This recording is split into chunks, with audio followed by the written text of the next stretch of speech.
Welcome, fellow exiles, to the desolate lands of the Hyborian Age, where danger lurks and mysteries abound around every corner.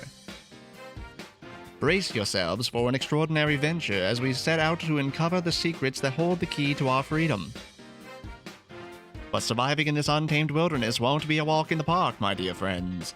However, with craftiness, bravery, and a small dash of intrepid ingenuity, we'll overcome the challenges that stand in our way. My name is Benny, and this is 100 Days in Conan Exiles.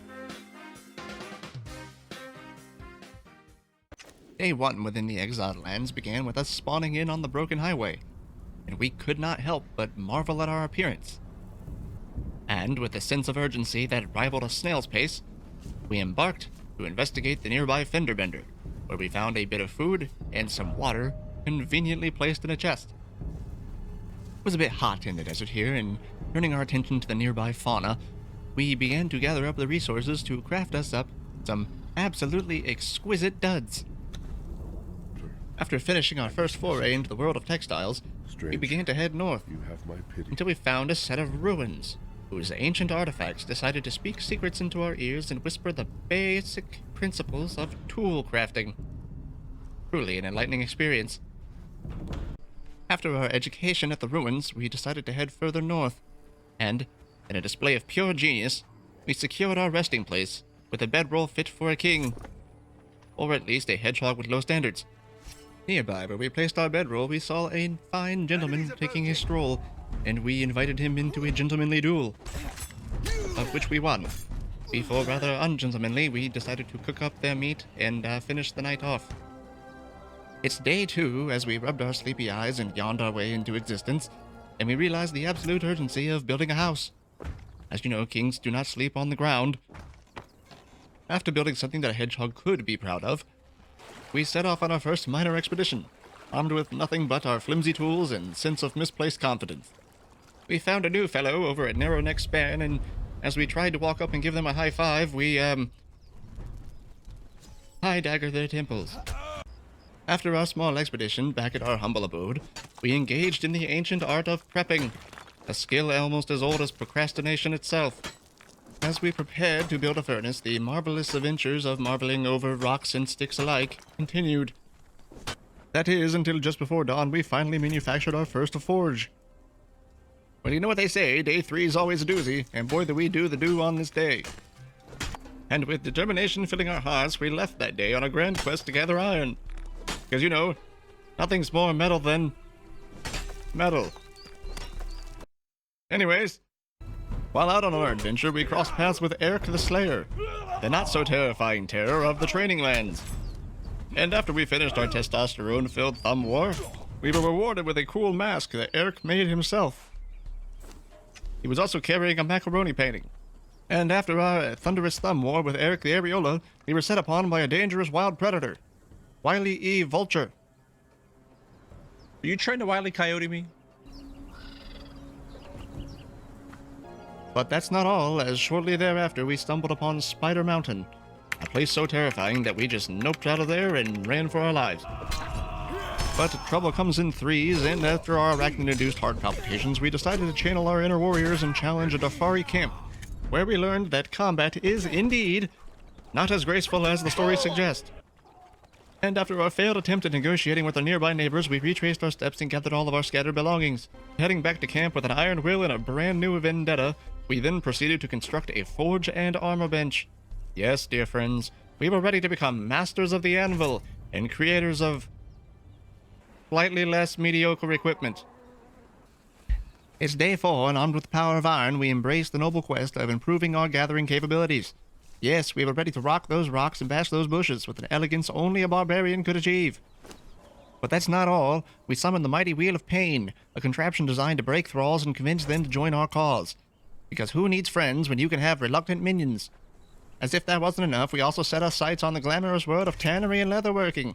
Yes, we were ready to take on the overreaching title of Tanneryman now.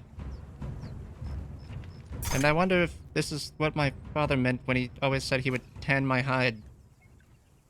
But behold, in a display of sheer bravery yet questionable decision-making, we captured a fighter thrall.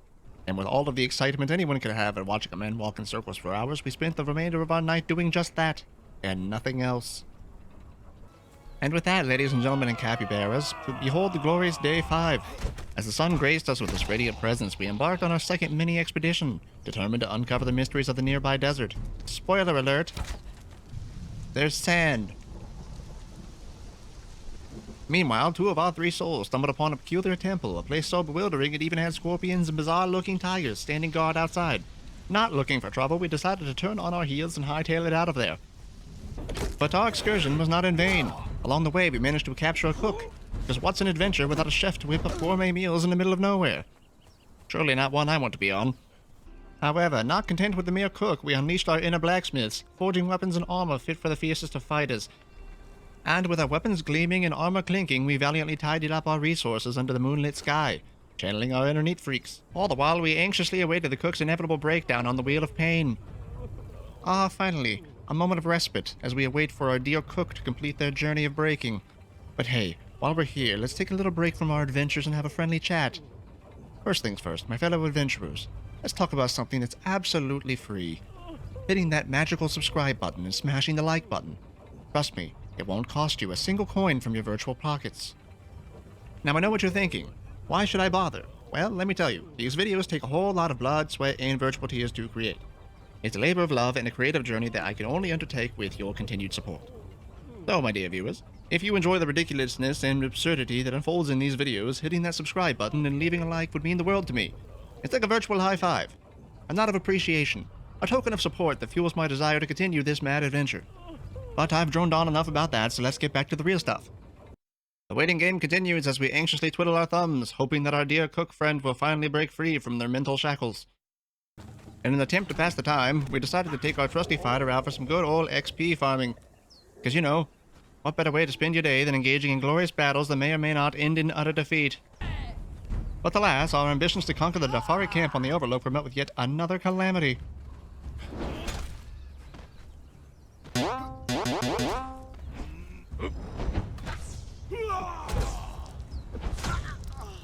And so, with our tails between our legs, we retreated to the safety of our home, licking our wounds and contemplating the adventures that lay ahead. But fear not, for every setback only serves to make our eventual victories even sweeter. Like pie. It's day 7, my friends, and the saga of Saucy Eye Gouger begins. With a touch of bravery and madness, we face the mighty Eye Gouger. Determined to make this man our loyal companion, the Battle of Wills began, and it was a dance between human and human. And lo and behold, victory was ours. Eye Gouger succumbed to our charms and joined our merry band. Oh, the joy of having a fierce and potentially unstable man like him by our side filled me with such joy. Later in the day, our keen adventurer's instincts were tingling, and we detected something intriguing. A temple. A temple in the distance. A temple that we really wanted to get to in the distance. The distant temple. It is now the 8th day, and a mysterious red light beckoned us towards the temple in the distance. Intrigued by the unknown, we couldn't resist the temptation to investigate. But first, Saucy needed some extra me time on the Wheel of Pain, and we had to leave him behind before we started our next expedition. Venturing into the unknown, we encountered the formidable Arnos. Armed with our trusty truncheon, we attempted to knock him out and recruit him to our cause. But it seemed our truncheon had other plans. Desperate times call for desperate measures. We had no choice but to defeat Arnos in a valiant battle, and lo and behold, victory was ours. In return, we received a marvelous medium chest armor, a fashion upgrade of epic proportions. With a newfound stylish armor, we pressed on. Stumbling upon a black handicamp, seeing an opportunity for loot and experience points, we fearlessly marched up and asked if they would like to share an aloe drink with us. However, the one at the gate declined, and what followed was a bloodbath as I told them all who's boss. In the midst of all the bloodshed and the piles of fine gore, what did we find? But a remarkable sword, a falcata, which made a fine addition to our growing collection. As the sun set and night fell upon our camp, we returned home, weary but victorious, to share the tales of our escapades with Saucy, and begin preparations for our next trip on the morrow. It's day 9, and before we begin our next expedition, we decided to make a second friend stick, in case Arnie decided to come back to the ridgeline once again. But also, Saucy finally came off of the roundabout of relishing delight, and it was time to celebrate by decking him out in the finest gear we had, stripped recently from only freshly locally grown corpses. Ready and raring to go, we set forth on our new adventure, with Sorcy along for the ride. However, in place of Arnie back on the ridge, we now found Tessa, with muscles that made me feel very small in comparison. However, after we'd busted out our trusty friend stick, Tessa was more than willing to come back to camp with us and go onto the wheel. Then returning to the Black Hand camp in an effort to renegotiate for new friends, that only resulted in more pain and misery being brought upon them. I'm beginning to think I'm just a bad luck charm around these parts. Nevertheless, victory was ours once again as the camp trembled in a wake as we scooped up the spoils of our tussle. As the sun began its descent, we decided to return home. We dropped off all of our things and we began to prep a plan for making it to the temple that we have cast aside up until this point. We need to get there soon. Back at our base the following day, we couldn't resist the allure of exploration, and thus we then ventured out into the immediate surroundings that we still have not charted. Whilst wandering the rocky landscape that surrounds our beachfront property, we began to inquire with our decision maker, our brain, about the settings that we were using and decided that upon the morrow we would increase our crafting cost multiplier, as we were currently stuck on Weenie Hut Jr. mode and we wanted to be at the Salty Spittoon. Upon return, we discovered that there was a sandstorm brewing in the distance and we had to seek shelter immediately. That is where we spent the remainder of our night. It is now day 11, friends. Can you believe it? I can't. But with the new day comes new game settings. Yes, that's right, we did. We increased the crafting cost multiplier from 0.25 to 0.6 in an effort to make the game a little more balanced. But yes, today was the day. Day 11 was the day that we decided to finally make our way off towards the temple. And so we ventured forth, bypassing the handy camp and winding our way further north, where we stumbled upon the mysterious Death Whisper ruins, as well as a nearby spider cave that we chose to avoid because there go those palpitations again. Choosing to head left instead of right, which is the correct choice when navigating mazes, by the way, we wound our way around until we found the arena. We tiptoed around the arena steps because every time we took a step closer, we started to gain a thing called corruption. Feeling a bit uneasy about what the purple skull juice does to somebody, Sorcy and I decided to actually spend the rest of the night climbing our way to the very tip-top peak of the ruins, which took us the rest of the night to get to the peak, and then we picked up our journey in the morning. Day 12 dawns upon us, and so has it been, so has it will be, and so has it been written down in the annals of history that the second day of our expedition was a very sad one indeed. Sorcy and I, a dynamic duo like no other, embarked on the noble task of clearing the camp atop the ruins, although tragedy struck again as Sorcy fell in the midst of battle, leaving our hearts heavy with the loss. Oh, no, you know. Sorcy! But, picking up our straps by the boots, we pressed on in honor of our fallen comrade, Sorcy, climbing over the next ridgeline and stumbled upon a most intriguing encounter. Behold, the infamous Jamila, the Pirate Queen. However, her repetitive banter failed to captivate our attention, and so we left her to her monotonous musings. Eastward we leapt, and found a locked chest atop a nearby cliff that required a key. Come to think of it now, most locks require a key. After that brilliant display of our deductive abilities, we stepped and stumbled, not necessarily in that order, through the desert until we gazed upon a truly bizarre spectacle. What is that? Giant beetle, scorpion, ant? Things captivated our attention, as well as a giant green barrier that we decided to follow through the rest of the night to avoid the nesting grounds below. It's day 13, and after spending the better part of our night edging our way across the ridgeline, we continued our lateral excursion well into the morning, making sure to keep just out of reach of the green barrier off to our right. What? What? What happened? Boy, that really snuck up on us out of nowhere. Finding ourselves in quite a spot of bother, we then added the cursed wall to our growing list of nemesises, and Tessa was finally ready to leave the friendship wheel. And leaving the camp under Tessa's watchful eye, we began the long, arduous journey north, retracing all of our steps back until we reached the base of the Highlands Ridge by the time night fell. As the dawn broke on day 14, we began to place down a bedroll at the edge of the highlands. Shortly thereafter, we began our callous, cracking climb of laterality around the ridgeline to find our death mark. But fate had a mischievous plan in store, as just as I reached the pinnacle of the wall, the death marker vanished into thin air. Hold up, where's it at? It was right here. And following the disappointing deterioration of our death drop, we made the bold decision of abandoning our old base at the river. After all, we were far from home, and the cook and Tessa were back there, and it looked like they could lead a happy life in the ruins of our old shack. And so, sallying forth in search of a new place to call home, we stumbled upon the sanctuary ruins, a sight both awe-inspiring and mysterious. And within its confines we found a talking rock. Yes, that's right. A rock that seemed to possess the gift of speech. Talking about witch queens and free donut Tuesdays. For the remainder of the day, we spent just gathering up the basic resources again and building a brand new shack on our new island of solitude. Feeling all of the pain of being reduced back to rubble tools and doing all of the manual labor from the first few days all over again. It's day 15, and our day began with an unexpected visit from Baloo the bear. Wandering a little too close to our humble campsite, however, we decided to show Baloo what the bare necessities really were.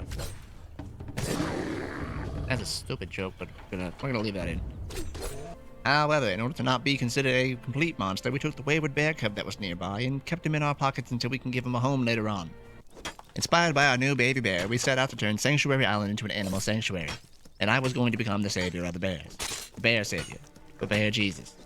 Throughout the day, we scoured the land, gathering resources to fuel our ambitious plans, and built up an armor bench, cooking station, blacksmith's bench, a tanning table, and a tanning rack, all in order to restore ourselves to the decent standing point we were standing in prior to our encounter with the mean wall of green. Day 16 was relatively short. Not as in shorter than any other day, but in the sense that not much happened outside of turning our long-lost attention span back towards the friend and maker journey. Our goal was clear: find and convert a crafting friend so that we may have a new buddy to share our island with, as it was getting quite lonesome out here by ourselves. So off we went scouting our new land for any sign of neighbors. We found a campsite nearby, and after trying to introduce ourselves to our new acquaintances, they grew testy as they claimed I was trespassing. Oh, how absolutely ridiculous. Following our brief brawl, we found the local blacksmith at camp. We asked him if he'd come back home with us, to which he more than happily agreed. However, trouble was brewing in our dwellings. We forgot the most important part of this union. We hadn't built the friendship circle yet, and quickly rushed to build one before our new friend got tired of waiting, and decided to head back to his camp, leaving us all by our lonesome selves as day 17 approached. It's day 17, and our mission of making a new friend continues. Our first order of business is to get the blacksmith to give the friend circle a try. And so, after a heated game of tag, the blacksmith agreed to take a spin on the friendship circle. One task down, many more to go. And whilst we waited for our new powder finish, we made the grand decision to set out and gather a multitude of resources for the remainder of the day. That way, we could build ourselves a carpentry bench, and begin to work on fish traps so that we can give our bears some nice tasty fish sticks when they grew up. It's day 18, and oh, what a joyous day this was! Whilst we awaited the blacksmith to finish his turn on the merry-go-round of fun, we turned our attention back to our animal pen. After all, we still hadn't fully cared for our animals in the pen yet. Turning our attention over to the best friend journey, we raised up a menagerie of 2 greater bears, 2 regular bears, and a boar, giving them the names as follows: Big Bart, Seamus, Baby Bart, Beatrice, and Mork. And yes, Mork is precious. After tending to our new friends, we decided to head off into the great unknown, which at this point was everywhere not on our small island, where we stumbled upon the Northern Aqueduct. However, the call of the wilds was calling its call, and we answered by befriending a nearby juvenile equine before heading home with the intentions to build our new horse friend a beautiful stable. On day 19, Seamus and I went hunting in order to grow our bond with each other, and we ended up taking down an alpha boar who happened to be on a stroll nearby. Later, upon returning home to celebrate, we were met with a most disturbing sight. A jealous bear had wandered into the sanctuary and decided to attack all of our friends. But the Wonder Pets beat him into submission, and we thought it might be a good idea to build a wall of some sort. But that would have to wait. See, I wanted to explore a bit more of the highlands and found a small cabin nearby whose inhabitants generously donated a new shirt to us, which we graciously accepted. After returning home, it was time to roll up our sleeves and begin the night-long task of building a big bear-resistant brick barrier around the animal pen. It's now day 20, and our fortification of the animal pen is complete, if not a bit asymmetrical. Anyways, it was time for our new trusty steed to make their grand appearance. We didn't have a name for them yet, but as soon as we accomplished something grand, we would name them. We then set our new horse aside for a while and spent a large portion of the day gathering up more materials. Process that never gets old in these games. And sometime at the forge later that evening, we began to test out our new slender, sharp slashing device, the katana, in preparation for the new day. Day 21, and we set our sights on completing the crafting platform. As you know, crafter's platform is, well, it's where they craft. Moving on. After the platform was finished, we began to craft up a saddle for our horse. After all, no one wants to be seen on an indecent horse. And after making sure our horse would be the belle of the ball, we set out to learn the secrets of horsemanship for a large portion of the day. However, I quickly learned that horse mastery was not in the books for me, as I was too uncoordinated to fight while on horseback. A problem indeed. A problem for later. Spending way too much time trying to learn how horses work, the evening cast its warm glow upon us as we ventured out from home in search of a magic man to learn how they really make coins come out of our ears. And angered that we wanted to expose the secrets of every magician, the local charlatan attacked us. However, we tend to rely on muscle magic, and the magic man was no match for us. But his friend was really pricking us with his bow. After our victory, sadly, the magic man pulled one last good magic trick, and he disappeared before we could find a map to the secret magician club. So glumly, we trotted back home and planned to try again tomorrow. However, day 22 brought a welcome surprise. In a moment of brilliant recollection, we rushed back to our dump box and discovered that we had already taken the map from the magic man when we first came to the Highlands. And with map in hand, we marked the location of the clubhouse on our better map before setting out to explore the Highlands just a little bit more before leaving for the long journey south. While exploring the aqueduct, we were set upon by the Aqueductian direwolf, a local cryptid that very few live to tell the tale about. We wrestled with the white doggy before making our way back up to the small cabin on the hill, and chatting up Freya a bit before she gave us a nice headpiece for helping her face her fears of cliff jumping. However, we were not finished yet, dear friends. Before the day was done, I vowed to conquer the heights and scaled the great dam, eagerly feasting our eyes upon the untold splendor of Blanket of Fog. At this point, having accomplished a lot on this trek, we decided to head home as night was approaching and we still needed to prepare for the long journey to come. It's now day 23 and my eyes must be deceiving me because looking around our animal pen, our horse seems to have disappeared. Hitting this snag in the carpet, we turn to our loyal friend Seamus, the cub we saved that day we first claimed this island, and we begin our descent to the savannah below. With Seamus by my side, I ventured forth, no fear in my heart as we battled mighty tigers and formidable rhinos while making our way south. Shortly thereafter, this minor bout of overconfidence proved costly, as Seamus met his untimely demise in a failed raid on a Defari camp. However, I vowed to complete this trek in Seamus's name and carried on. It wasn't long after when we found Weaver's Hollow, and as we delved its depths, facing our slight discomfort of eight-legged individuals, big boy hours, big boy hours, big boy hours, big boy hours, we gained a tantalizing amount of experience points before being met by some Lovecraftian horror lurking in the depths of its chasm. No. Nope. Naturally, we ran and ran all night long until, by morning, we ran into a Darfari camp as the sun rose on day 24. And day 24 had a large prize in store, as we entered the camp and came face to face with none other than Sorcy. He was alive. We tried to talk to him, but he apparently held a grudge from Death's Whisper Ruins, and attacked us, which left us with no choice but to put him down for good with our own two hands. Catching our breath from our encounter with Sorcy, we spotted a cave across a stream and found out that we had found Shaleback Hollow, a concerning location, as we were once again dealing with corruption, the purple brain juice, purple skull goo, as we entered its confines. And what's more, shambling around in the dark cave were undead kappas, which gave me a pretty good idea that this was the location of the secret magic club. And so, sprinting our way through the cave, we found the tome of Kurek and disposed of the mummified turtles as quickly as we could. Eager for more spoils, we descended the nearby skittering cave, having lost our outright fear of arachnids at this point. Entering into the deep chamber of the cave, we came face to face with a spider the size of which I never expected, but we could not flee.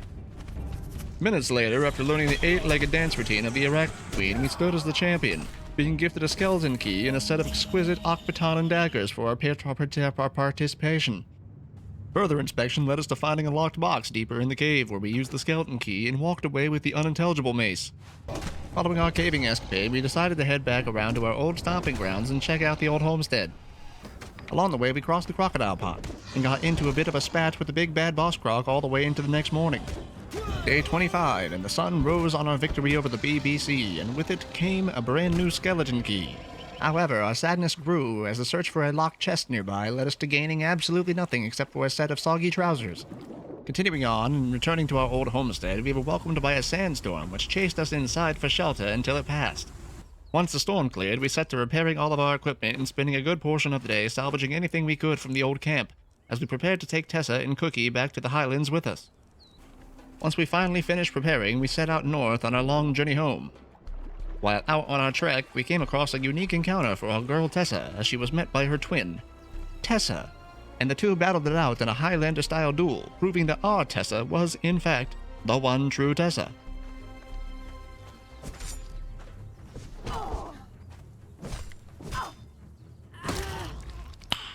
Nice. Shortly thereafter, while weaving through the uncharted areas on our journey north, we traipsed right into a place called Galaman's Tomb. And our blades at the ready, we cleared the place of its denizens, which rewarded us with an intriguing item, a piece of a scourge stone. We're gonna have to set that aside later and pick it apart.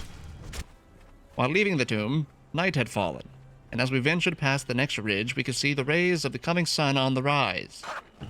Far from home, carrying loads of valuable equipment, and leading our companions to a new life, I eagerly await the dawn of a brand new day. Ah yes, day 26 in this scorching desert, and as we dashed through the blistering sands with our trusty sidekick Tessa, we stumbled upon a cliff with some eerie ruins. Oh! And upon climbing the large rock, we found another lore stone, before listening to its ramblings and then sighting the lonesome god, which was none other than a bat the size of a small house. Because that's a thing. We bravely vanquished the winged monstrosity and happened upon the illustrious altar of the bat. However, not knowing what this did at the current time and place and space and time, we decided to be on our merry way. And as we moseyed on like the desert wanderers we are, much like Mel Gibson in that one film, we later came across the summoning place. And oh, what a surprise! It was filled with more baddies than a discount villain convention. But fear not, friends, for we showed no mercy and left no loot behind before we started to get the feeling that something was off about this place.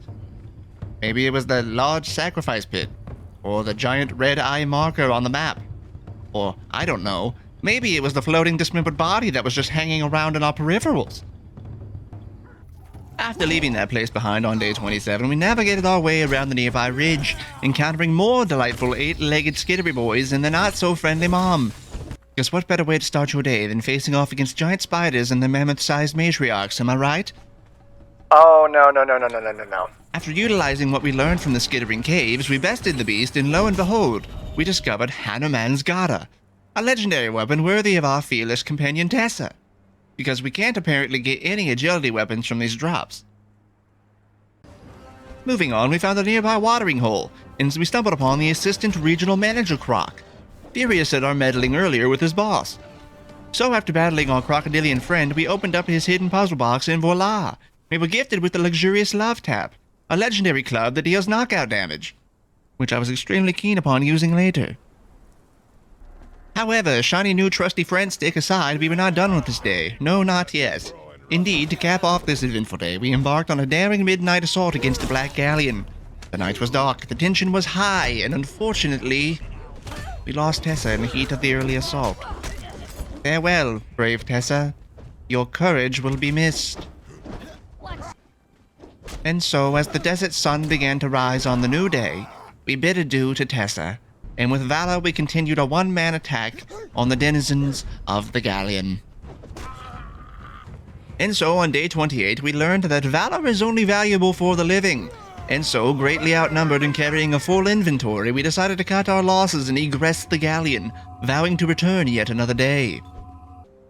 However, not all was at a loss, for we still had unfinished business on a nearby cliff. Remember way back when we found that chest on that cliffside that we casually ignored? Well, we finally decided to grace it with our presence and unlock its deep, dark, dangerous secrets. What did we find, you ask? Gavain's rusty pike. Yes. Another strength weapon. Oh joy! Seriously, universe, might you grace me with one usable agility weapon here? Is that too much to ask? But no worries, as with our inventory bursting at the seams anyways, it was time to bid farewell to the desert and return home. And as the night embraced us within its serene shadowy blanket, we found solace in our humble sanctuary, where, like diligent hoarders organizing their treasures, we spent the night tidying up our inventories and passing the time by crafting an entire set of hyena armor. Meanwhile, on day 29, we embarked on a brand new quest to restore balance and prove that we are not afraid to swim against the currents of difficulty. Now allow me to turn your attention to the Another Solo mod, the culprit behind our moments of perceived ease. But fear not, my friends, for we took matters into our own hands at this point and bid farewell to that meddling mod. But wait, that's not all. To ensure fairness in our newfound realm of settings delight, we plunged into the nearby lake, and performed a symbolic act of letting go as we tossed away all of the legendaries we had gathered on our previous excursion. Farewell, powerful relics, for today we embrace a different kind of challenge. Well, almost all the legendaries. We couldn't resist keeping the throwing daggers because who doesn't enjoy a bit of projectile entertainment? But with a twist. Once thrown, they will forever vanish from our grasp. No takebacks. A small sacrifice for the sake of balance and fairness. And thus, with our testings tested and adjustments adjusted, we set our sights on completing some journeys for the remainder of the day. It's now day 30, when we embarked on a path paved with potions and the tantalizing promise of potentially more potent healing. Ah, the alchemist journey, where we toiled diligently to unlock the secrets of potent healing items. Because let's face it, weak aloe extract just wasn't cutting it anymore. It was time to level up our healing game and concoct the stuff that legends are made of. Also on this day, the farmer's journey beckoned us with the alluring promise of growing our own aloe. I got big plans for that farm. However, there was one tiny obstacle standing in our way. The need for more aloe and aloe seeds. And so, in a stroke of genius, or so we thought, we enlisted the help of our loyal wolf companion, Omni, for a jaunt down to the serendipitous savannah, where the serenity of nature and the abundance of aloe called to us. That is, until the feisty rhinoceros couple decided to crash our aloe party. Alas, poor Omni met his untimely demise that night. Truly, I must be cursed with the unfortunate fate of jinxing my loyal companions. And so, after that tragic encounter with nature's defenders, we returned home with a heavy heart and unlocked the coveted potion maker journey. Let the brewing and experimentation commence, my friends. Because after all, who needs luck when you have drugs, right? Day 31 is now upon us, and we're ready to dive headfirst into the captivating world of farming and bone gathering. Ah yes, the farmer's journey, where we valiantly embrace the noble task of growing our own aloe. A journey filled with green thumbs, soil-stained hands, and the audacious dream of having aloe at our fingertips whenever we desired its healing touch. However, just when we thought our day couldn't get any more exciting, a surprise awaited us at the nearby camp. Behold, fellow adventurers, our beloved horse was perched majestically on the hillside. We rushed over, our hearts filled with joy, and bestowed upon him the most distinguished of names, Reginald. However, let us not forget our main objective on this eventful day, the bone gathering quest. With renewed determination, we turned our attention back to the task at hand, for bones were the coveted treasures we sought on this day. And with bringing our bountiful bounty of bones back home, we managed to conquer the farmer's journey and commence the growth of our very own aloe. However, the night descended upon us pretty quickly after that. But fear not, friends, for our aloe plants thrived even under the pale moonlight. Moving into day 32, so much like the insomniac that I am, I have neglected the need for a bed for our humble abode up to this point, which the building of one being a a big moment in our quest for comfort and a restful sleep. And so, for the rest of the day, we set our sights on a few tasks like the Dismantler journey, where we set about to construct the Dismantler's table, as well as hoping to extend our hand in new friendships later on. Not necessarily connected, but that's where we are. However, as we embarked on our noble quest to find a new companion for the Circle of Friendship, fate had other plans. We stumbled upon a dancer in the nearby camp, with graceful moves promising to cure our corruption. And so, excitedly, we knocked them out and began our celebratory drag-behind Reginald routine. That is, until the game crashed. I just froze up. Upon reloading, the universe gifted us with a smelter instead of our elegant dancer. A twist of twisted fate indeed. Never underestimate the power of unexpected career changes, my friends. And so, without hesitation, we embraced our newfound smelting destiny and hauled our industrious friend back to camp. With our industrious comrades hard at work on the wheel, we set our sights on a grand endeavor. Building a bridge. For who needs slow and tedious swimming when we can conquer the land in style? With the bridge complete, it was time to put it through its first test. Will it hold? Will Reginald gracefully gallop across? The anticipation was palpable. And so, proud of our engineering genius, we then ventured back to the cabin on the hill, our hearts brimming with hope and the intention of courting Freya. But alas, destiny had other plans. See, the Aqueductian direwolf, an uninvited match unmaker, decided to intervene and thwart our romantic pursuits. No charm could win this battle, my friends, as the only way out of this conflict now was with our blades. Moving into day 33, and while still out with Reginald, we climbed the nearby cliff and found a veritable iron patch. Ah, the joys of scaling treacherous cliffs and stumbling upon a mother lode of iron. With enough iron to build a small kingdom, we triumphantly returned home, our pockets jingling with the promise of epic craftsmanship. But that's not all. With Beatrice as our trusted companion, we embarked on a quest for levels and glory, our sights set on the infamous cabin on the hill. Little did we know that its resident blacksmith, however, had a secret talent for bear fighting. And in a surprising turn of events, Beatrice fell to the mighty swings of the blacksmith. Bro, how do they hit so hard? Leaving us dumbfounded and slightly traumatized. However, undeterred by misfortune, we pressed on, stumbling upon a new landmark that made us a tad uncomfortable. Flappy Boy Ridge. As soon as we laid eyes on those flapping creatures, we swiftly made a U-turn and headed north to the chilly snow biome. A wise decision, my friends, for there we faced a lone Flappy Boy to test our luck and emerged victorious. Take that, you flapping fiend. But our adventures didn't stop there. We stumbled upon yet another intriguing discovery. Gilles' Roost, a mysterious cave beckoning us to explore its secrets. And with caution in our hearts and snacks in our pockets, we made a mental note to return to this mysterious den of wonders once we can explore it with a friend by our side. Moving into day 34, armed with our wits and agility, we fearlessly stormed the Great Dam, leaving a trail of chaos and shattered egos in our wake. And boy, did we hit the jackpot. Purple bordered shields, top-notch weapons. It was like an extravagant shopping spree, only without the hefty price tag. This continued on well into the day, but later on, well into the morning in the wee hours, as exhaustion began to set in, we stumbled upon Dinah, the master huntress herself.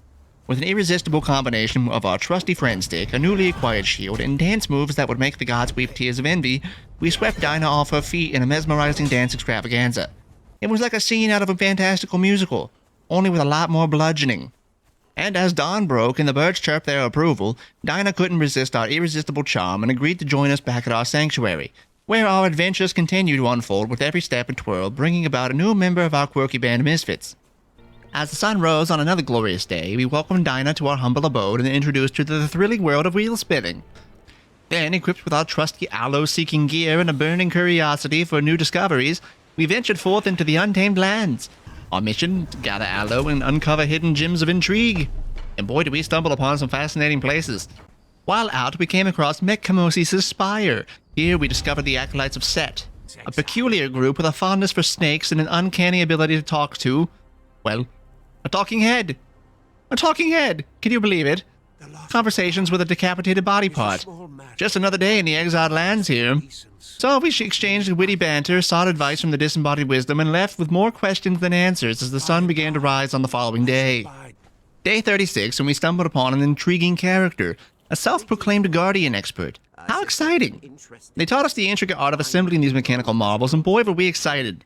We had gathered a plethora of guardian parts, and it was nearing time to put them to good use. But first, we couldn't resist the allure of the Weaver's Hollow. Rumor had it that a splendid armor set made from spider chitin awaited us. And so off we went, armed with enthusiasm and a healthy dose of arachnophobia. We gathered a load of chitin, still leaving the large drider alone in the depths. And with chitin in hand, our journey then led us to the oasis, where we stumbled upon the disciples of Mitra. They babbled on about their deity, sharing tales of divine intervention and miracles, but, being a follower of Crum, we neglected to heed any of their gospels. Moving onwards, we discovered a set of ruins called the Den, a place teeming with both men and were-jackals. The what? And just when we thought our luck couldn't get any worse, a charging rhino sent us flying off a cliff's edge, spiraling down, down, down into our near death. Oh my god. Realizing the need for a temporary break from danger, we decided to head home. But that didn't mean that the adventure was over. No. We embarked on a daring climb around the ruins, bridging the gap between the highlands and the desert, to end our day. Where on day 37, as we scaled the ruins, we stumbled upon a peculiar sight. The enigmatic Chaos Mouth Altar. What does it do? No idea, but fear not, friends. We marked it on our trusty map for future reference. Who knows? It might be the key to unlocking the secrets of the universe. Or just another decoration. And returning to the Highlands, luck was finally on our side as we stumbled upon the Trapper's Cabin. We found treasures aplenty. Guardian parts, a second set of daggers, and another one of those fancy steel shields. It was like stumbling upon a jackpot. And as twilight cast its mesmerizing glow over our sanctuary, it was time to bid farewell to the fun time wheel and give Dinah a well-deserved break. But the journey had just begun. We then rolled up our sleeves and set out the remainder of the night to create some stylish armor for our newfound companion. We're on to day 38, where our dear companion Dinah decided to abandon the full T-pose and float around in a half T-pose, showcasing her submission in the most stylish way possible. It seems she realized that asserting dominance through full T-posing wasn't exactly the in thing anymore. But we had more pressing matters at hand. We crafted the magnificent Tinkerer's Table, the gateway to a world of tinkering and madness and invention. With our tinkering skills put to the test, we embarked on the mission of buffing our armor. Yes, it was time to upgrade our defense game. We crafted some shiny armor plating to give our existing armor a mighty boost. And finally, the moment we've all been waiting for. The grand unveiling of Dinah's new Stygian Raider armor. With precision and finesse, we plated up her armor, transforming her into a fierce and stylish warrior to end the day. You're functional. And fashionable. Day 39, and oh, the sweet taste of revenge. With vengeance burning in our hearts, Dinah and I descended upon the lowlands on a mission to clear out the nearby Darfari camp in the name of our late companion Seamus. Oh, the satisfaction of settling old scores. We unleashed our wrath upon those who dared to take Seamus from us. That camp trembled before our mighty blows, and justice was served on this day. But that's not all, as our relentless pursuit of power and experience continued, with Dinah setting her sights on leveling up. No foe was too great, and no challenge too daunting for our fearless warrior. Where on day 40, we were ready to once again descend into the treacherous Skittering Caves. Okay, Dinah. Are you ready to go to the Spider Cave? Armed with Dinah and our wits, we faced off with the mighty Arachnid Queen. With Dinah at our side, we charged into the Skittering Caves, ready to prove our worth in combat. The Queen trembled before our presence, realizing that her reign was about to come to a crashing end. In a fierce clash of blades and eight-legged chaos, we showed the Arachnid Queen who's the boss. With our victory secured, we looted the nearby chest, claiming the legendary Nemedian Helm and El's Drinker as our well-deserved spoils. However, our conquest wasn't limited to just the arachnids alone. We set our sights on the mighty crocodile pond next, ready to assert our dominance and pillage the hidden chest nearby. Those crocs never stood a chance, and in a dazzling display of superiority, we emerged triumphant over the creatures of Crocodile Pond. Their jaws snapped, but we danced around their futile attempts, and lo and behold, we discovered the hidden chest, revealing the legendary Reaver's Axe. Yet another strength weapon to add to the list. As night fell upon us, we reached the old homestead. We took a moment to repair our trusty equipment and scavenge whatever useful items remained for the remainder of the night before continuing on in the morning. It's day 41 and curiosity has struck us once again. We returned to that peculiar temple filled with those ever-so-friendly scorpions and tigers, but this time something interesting awaited us. A peculiar fellow named Petruso, the master of odd riddles. Petruso, oh wise one, spoke in riddles and gave us a clue to unlock the secrets of freedom.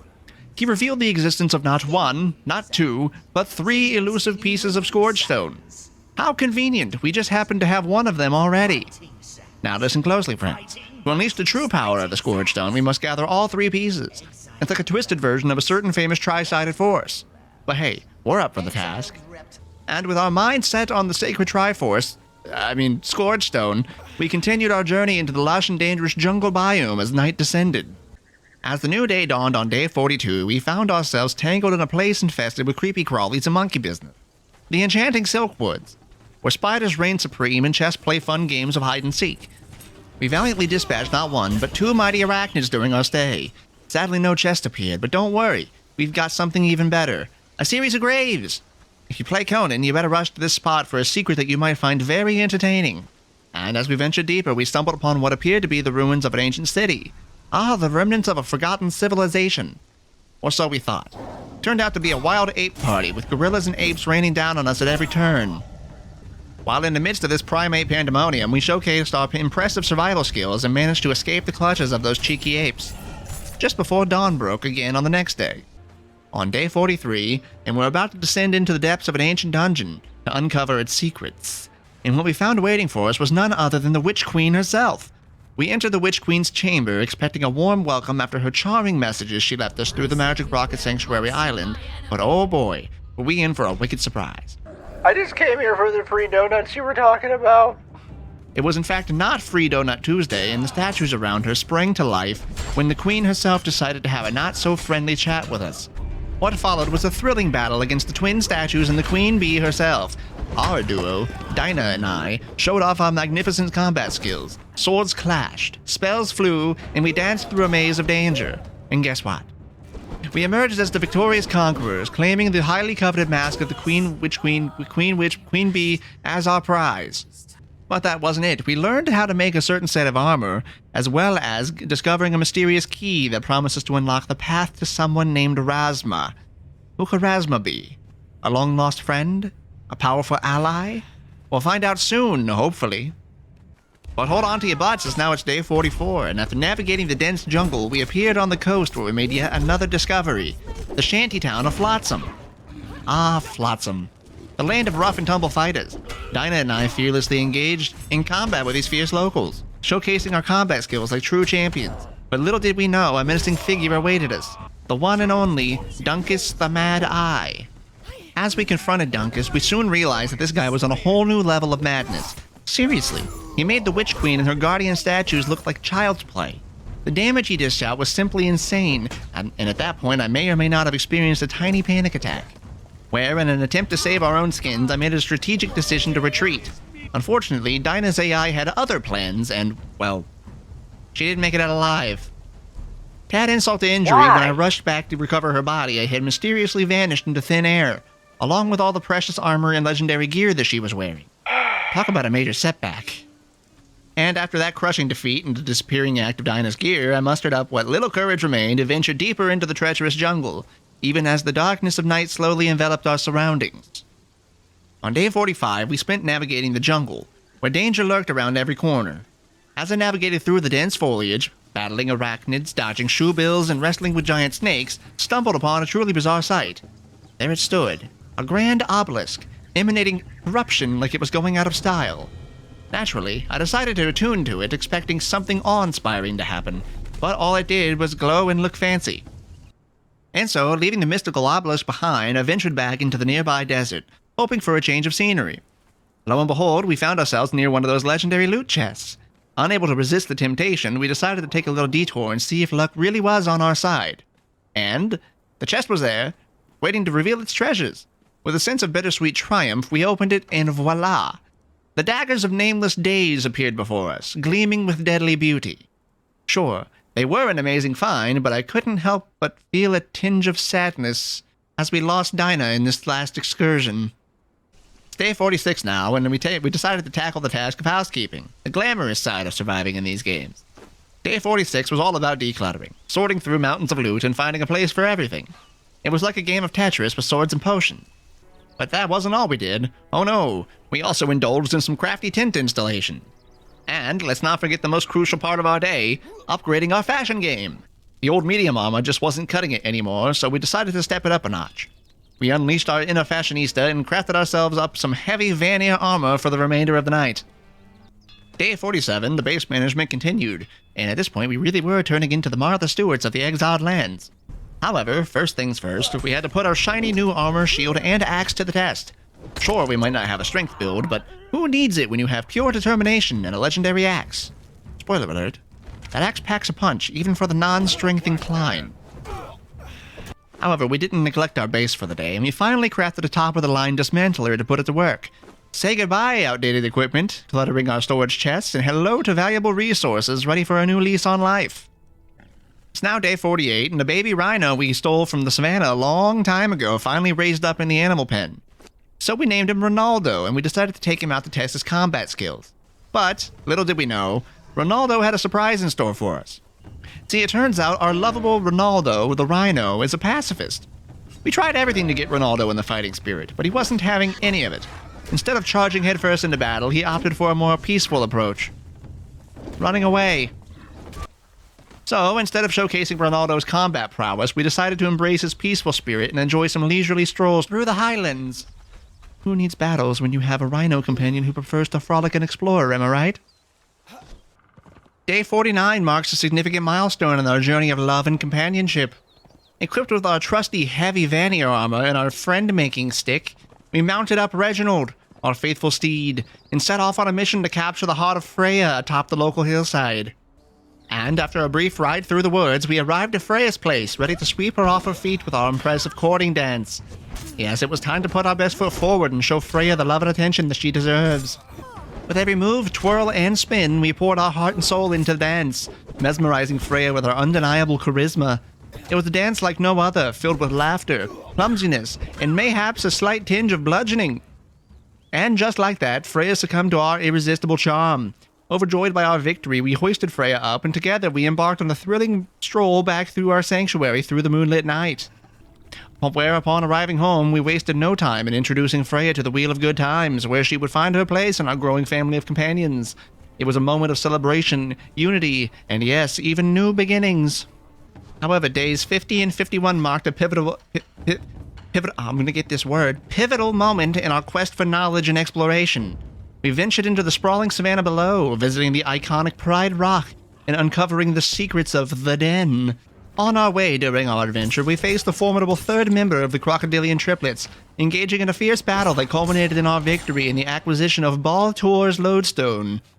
Shortly thereafter, we fearlessly delved deeper into the Den, clearing it of all inhabitants with our unmatched prowess. But then, something unexpected happened. Venturing towards what we assumed to be a cave nearby, we were greeted by a friendly werejackal, who regaled us with tales of trouble and offered us a bottle of concentrated violet vision goo. And with the expiration timer ticking away, we made a decision that could only be described as big brain, and we drank it. We drank it in a move of genius that rivals that of a god, or rather a move that led us to encounter one. I'm sorry? Hello? See, it turns out that the concentrated violet vision goo we ingested transported us to a place that I'm going to call the Night Realm of Jabal Sag, a deity presiding over all animals since ancient times. And so, Jabal Sag put us through trial after trial while we navigated our way through his realm of thorny tribulation, facing hyenas, tigers, bears, wolves, a very feisty bull, gorillas, saber-toothed tigers, and that was all until we encountered his final emissary, a werewolf. A werewolf creature whose reflexes were like lightning and whose bloodlust was only seconded by our iron will to survive and triumph over this realm. After our thunderous battle beneath the watchful gaze of the animal god, we stood battered and bruised, but as champion, and communion with the being was at its end as we partook of the flesh of the beast and were transported back to our realm, enlightened by our time here. Where have we... But as we awakened, a new surprise awaited us. Lost and disoriented, we stood at the threshold of a grand and bustling city, bracing ourselves for whatever mysteries lie ahead. Oh boy. Day 52 was packed with thrilling discoveries. We ventured into Seppermeru, the magnificent city in the desert. And not only did we find the legendary Conan himself, but he filled our brains with a lore dump that left us wide-eyed and enlightened.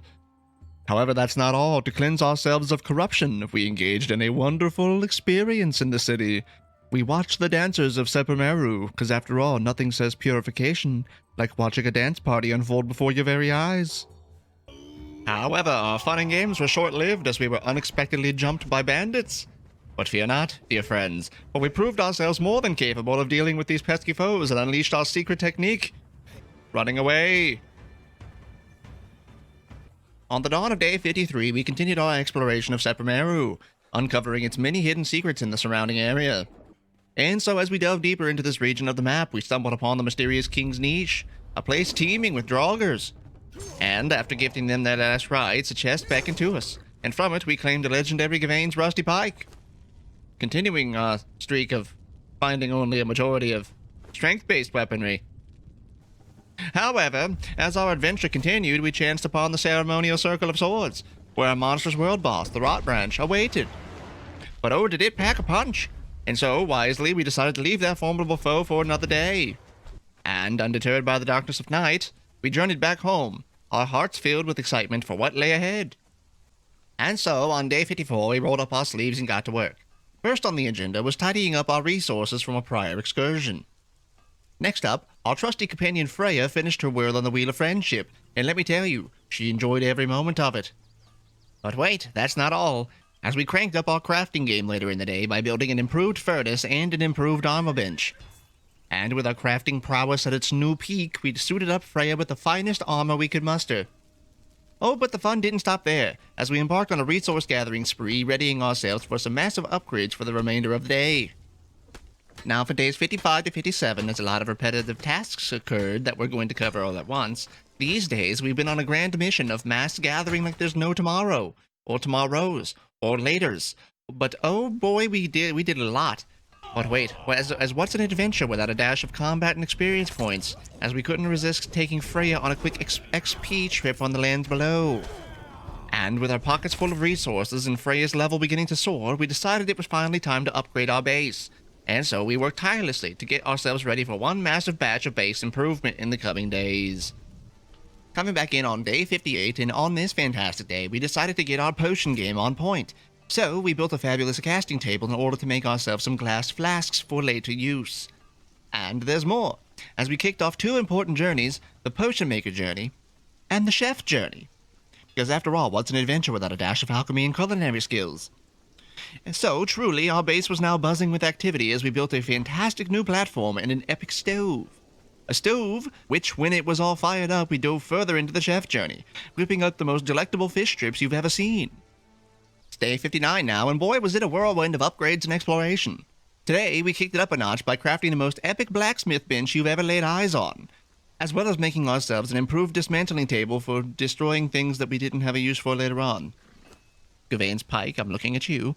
And after that bout of upgrading, we took our trusty companion Freya out for another round of adventure and XP, where we stumbled upon the Hand of the Maker, a place shrouded in ghostly mystery. And, as well, we even managed to cross off the summoning place from our cartographer journey shortly thereafter. Now on day 60, we took on the task of heading home from our expedition, where, after traveling for the majority of the day, as this map is very large and on foot we move very slowly, we reached the Highland Ridge and beset ourselves upon the mighty Shere Khan the Grey. And after proving our might against this ferocious adversary, we discovered the Heart's Blood daggers in the nearby loot chest before finishing our journey home in the night. Now on to days 61 and 62 of our adventure. On day 61, we kicked things off with some serious crafting action working on the Armorer journey as well as the Tinkerer journey before heading off in the direction of Flappy Boy Ridge, with Freya in tow, as it was spelunking time for the eerie depths of Geel's Roost. Throughout our time caving, nest mothers and their pesky offspring thought they could stand in our way, but little did they know we were up for the challenge. And we dispatched them one after one after one after many. And lo and behold, at the end of our battles, we discovered a treasure beyond our wildest dreams, a brand new bow for Freya. Now on to day 62, the adventure continued as we delved even deeper into the mountainside. And what did we find, you may ask? Well, only the coolest hatches and a legendary battle axe to end our time here. But that wasn't all, as when night fell, we dared to mantle the treacherous mountainside and gathered precious black ice and regular ice from the cliffs before the sun rose on the new day. It's now day 63, and oh boy did we learn a valuable lesson about cold weather the hard way. See, it turns out our fashion choices were not the best fit for that frosty death zone. And so, after respawning, we then made haste and saddling up Reginald with a few supplies gathered and galloped our way back towards the cliffs that spelled our doom. Along the way, momentarily ADHDing for a moment as we stumbled into an unmarked dungeon before making our ascent back above the death zone and retrieving our companion and inventory. We then made our rapid descent back towards the dungeon entrance to have a quick look around before heading home, where, once back at our humble abode, we'd spent the remainder of the night figuring out how to smelt hardened steel bars for future use. Days 64 and 65 are being lumped together now, as we've been busy as bees, folks, crafting, building, and expanding like there's no tomorrow. And let me tell you, our base has become an absolute playground. We've got a merry-go-round of fun, a Tickle-Master's bench, don't ask, and not one, not two, but 10 planters for all of our green-thumb desires. Oh, and did I mention our brand new Guardian and Golem benches? We're on a quest to animate a golem, but, we might be missing a few pieces right now. And speaking of crafting, we churned out glass flasks like nobody's business, as well as making a new trusty friend stick, now made out of shiny steel. And so, to unwind from our recent crafting frenzy, we took a break and enjoyed some scenic farming, and we gathered an epic aerial view of our home. On day 66, we spent a bit of time filling all of our flasks for our dyer's bench, and for crafting purified water.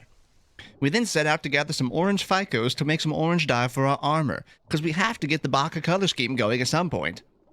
We then spent a bit of time stylizing our armor at our dyeing bench before we started to make some slight modifications to our shack into the next morning, where on day 67 we continued the building montage of upgrading our base, as well as building a few beehives and setting out on the Brewmaster journey for pretty much the rest of the day.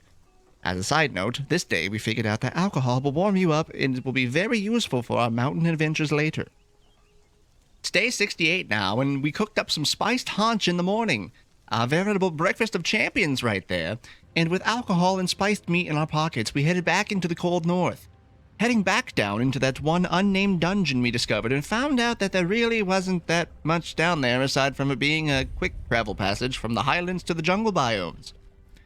Where on day 69, we made it back home and we began the process of making more wine for traveling before heading back into the mountains where we previously froze to death. We discovered a large dragon and we tested out our luck against it, but it hit us very hard, and we decided it was best not to tempt fate on this day, and decided to climb around the ridge and avoid the beast for now. After climbing through the night and in the wee hours of the morning, we discovered a cave on the ridge line that led us directly into the heart of the volcano. We're on to day 70 now, and as we ventured into the fiery depths of the volcano, where even ice couldn't keep the heat from turning up, and with our trusty ice in hand, we explored the molten maze, facing off against exiles, rock noses, and attuning to mysterious obelisks, whose secrets still elude us at this point. Yet fear not, for our escapades were not in vain, friends, as we discovered obsidian, the precious gem of the volcano, and tucked it away for future feats. But as the afternoon rolled in, we made our way back down the fiery mountain, where little did we know another creature awaited us, the ginormous Black Yeti. And so, dancing around our furry foe, we engaged in a Yeti-yielding showdown, and with a swift leg sweep, we sent the big guy tumbling into the powder as this day ended. Moving into day 71, we found ourselves on the chilly path of the icy ravine, where not only saber-toothed tigers, but also towering golems decided to gate-crash our little adventure party. Alas, dear friends, our cunning couldn't match the might of these icy foes, and so, with wits intact, we chose to live to just another day and climbed out of the ravine. However, my jolly companions, back at the sanctuary, we made ourselves cozy and spent the day playing Resource Shuffle, like master jugglers, well into the night. Where on day 72, we got drunk. I gotta go to bed.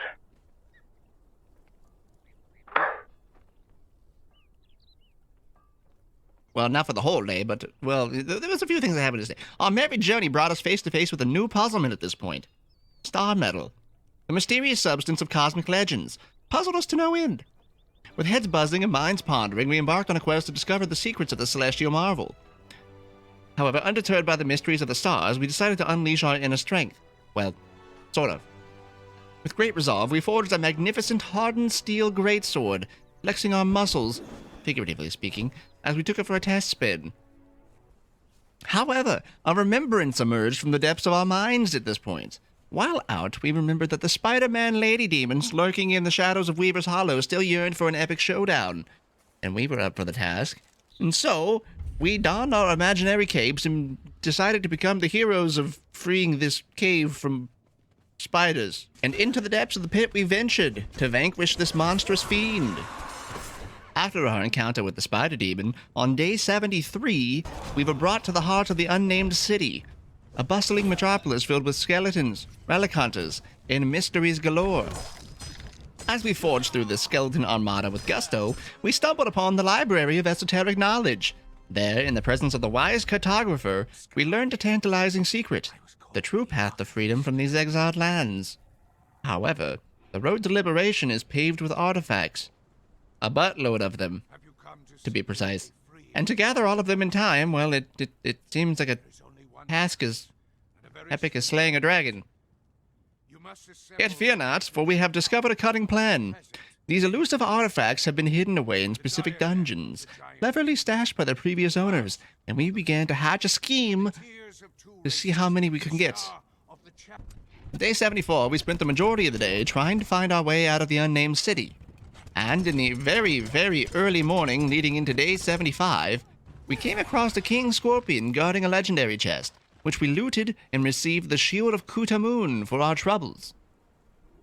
Therefore, day 75 now, we entered the borders of Sepameru once again, in search of a woman named Rasma, and spent all day trying to find her house, which we walked right past on more than one occasion, and after talking to her, we learned about the Witch Queen, and Rasma's lore as the new day broke, and we were free now to pursue some of the dungeons we found out about, excluding the Witch Queen in the Midnight Grove, which we already did on happenstance. Onward to day 76 now, and on our journey home, we decided to explore the Warmaker's Sanctuary a bit since it was right outside of Sepramaru.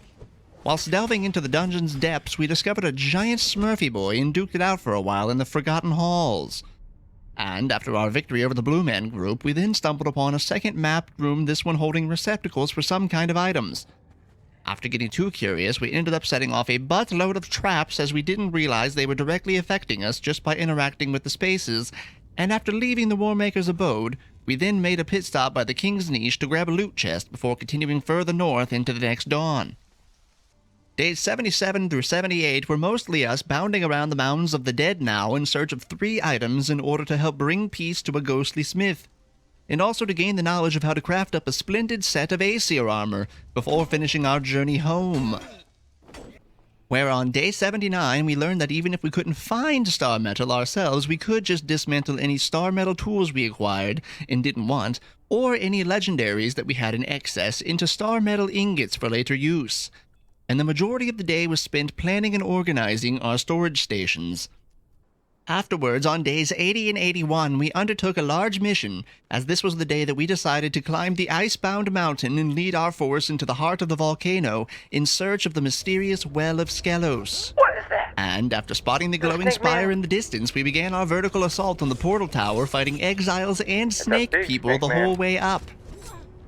And after learning the secrets of the Snake Clan, we took a leap of faith down into the swirling vortex and found ourselves transported into the Well of Skelos, where, after beginning our descent into the fiery depths of the well, we chanced upon a small group of cultists, and, thinking we could take them no I problem, knew it. jumped into the fray where fate intervened, and mid-fight, we fat-fingered our hotbar, switching to build mode, and throwing off our fight, ending in rash decision-making that led to ours and Freya's demise.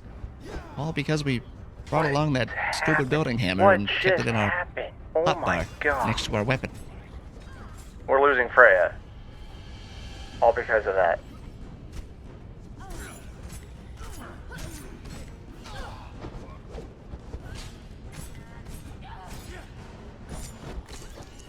After that monumental loss, we spawned back at base, threw on some lesser gear, and saddled up Reginald for a long journey south to find a dungeon called the Dregs. And after gaining entry, we descended into the slimy sewers in search of the next artifact, where deep into the dregs we discovered massive collections of glowing goop, and after championing past water puzzle after water puzzle, we entered the central sanctum where the disembodied voice of our seducer became physical and horrifying. The abyssal remnant lay before us, and battle began with the Serpentine Nightmare. Hello?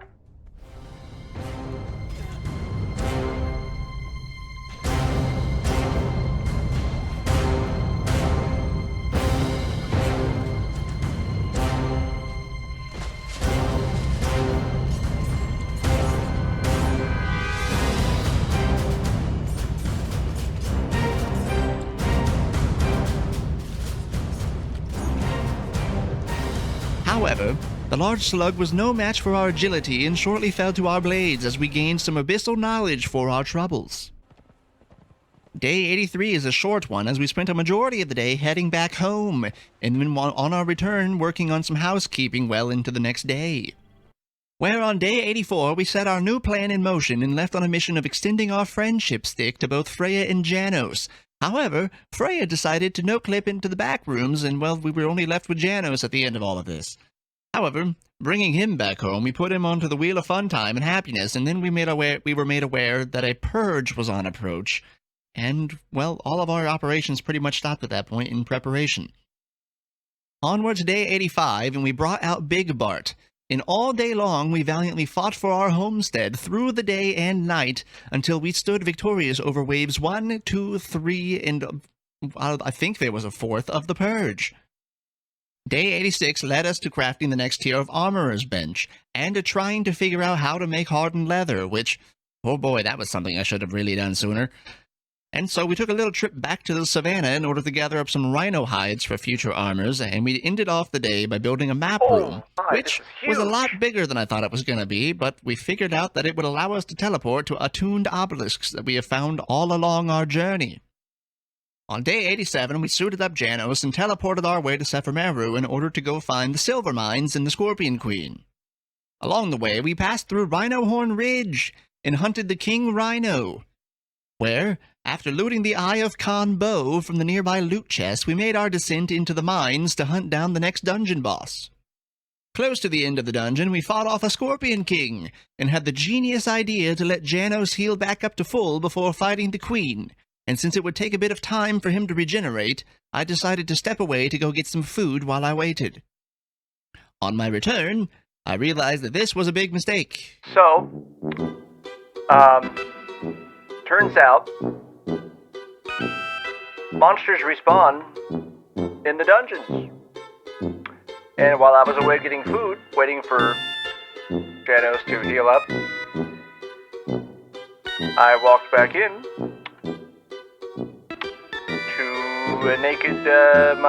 to my character being naked at the dungeon entrance, and now we're back here fighting the Scorpion King again. No Janos. And so, after dispatching the Scorpion King yet again, I began the fight with the Queen on my own, as Jesus, Janos how was much both health do dead you have? and had 12,000? despawned with all of the loot. I mean, we're gonna just let Bleed do a lot of the heavy lifting.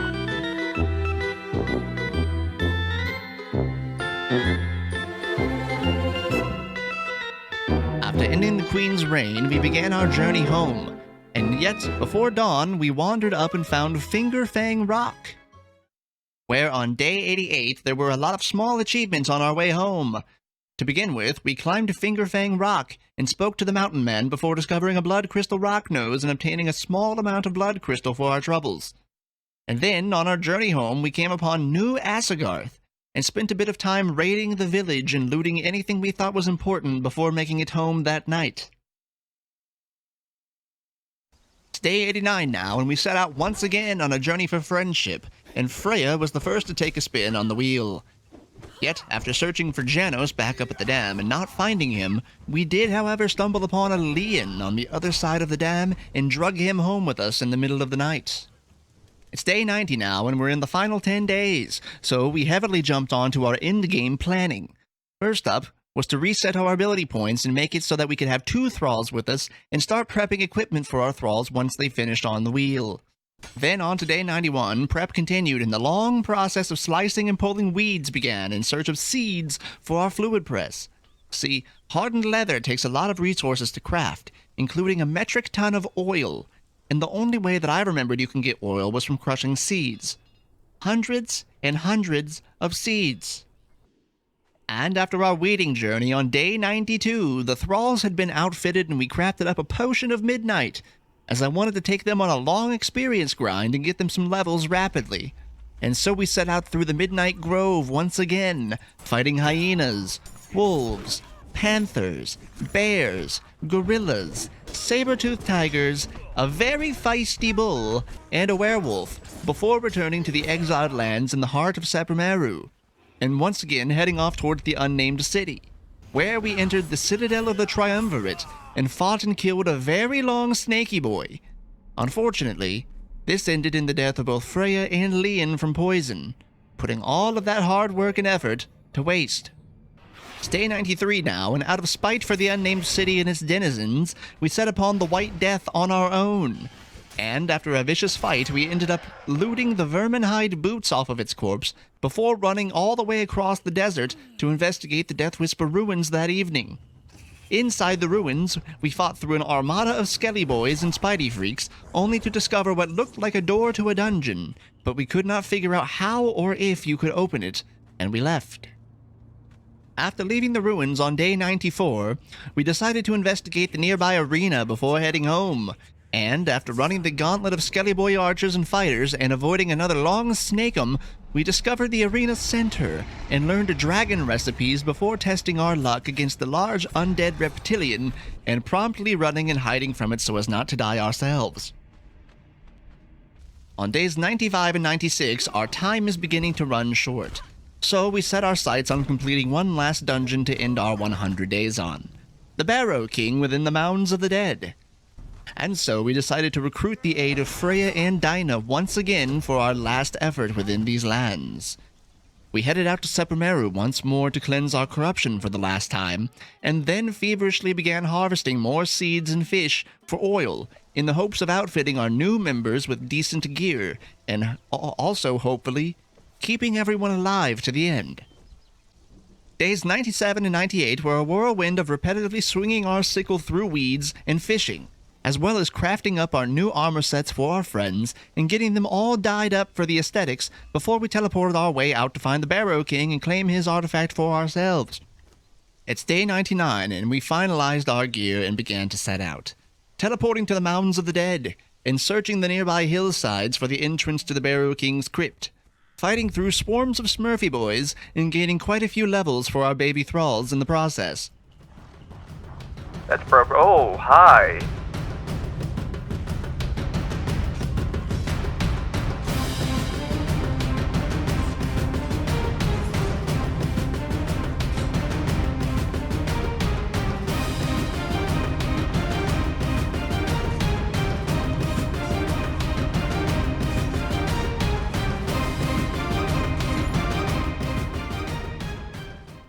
Once the area had been cleansed of the Blue Boy Armada, we found the heavy portcullis hiding the Barrow King from us, and upon offering a drop of demon's blood, it opened for us to descend and stand against the undead king's fury. Dun, dun, dun, dun. Cue the music.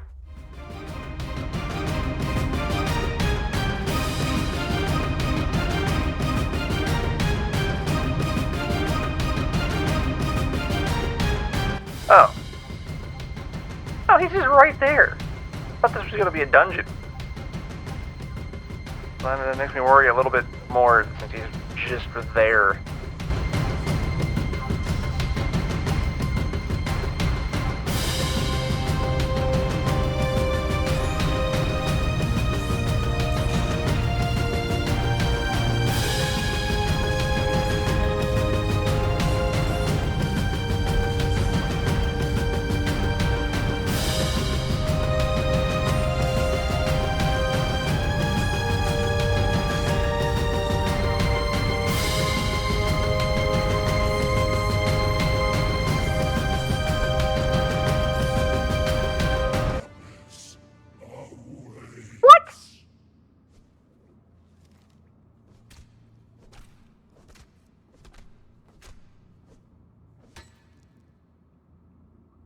Your minions were harder than... What the hell did... Oh my god.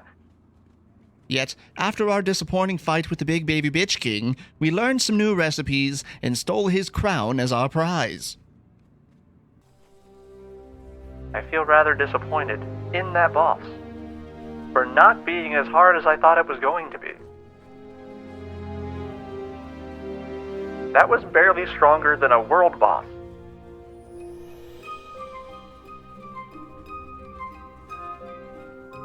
Actually, I think it was weaker than a world boss. Yeah, definitely. No, because world bosses are like the giant spiders in like the Skittering Cave. Those have over 5,000 health. He had barely 1,100. Finally, it is upon us, my friends. Day 100 in the Exiled Lands. And here I thought I would feel good about ending this series on a dungeon victory. However, there were loads of things left in the game that I never learned about, or touched in my playthrough, and the ease of the Barrow King was weighing a bit heavy on my head. So, we decided to tackle one last task instead of running home this day. Continuing east, there was one place of intrigue still left to conquer, and we set our sights on toppling the tree giant, the Rot Branch, as our final action. And so, with Freya and Dinah by our side, we launched our assault on the beast, determined to fight against fate, and we... Oh, not again.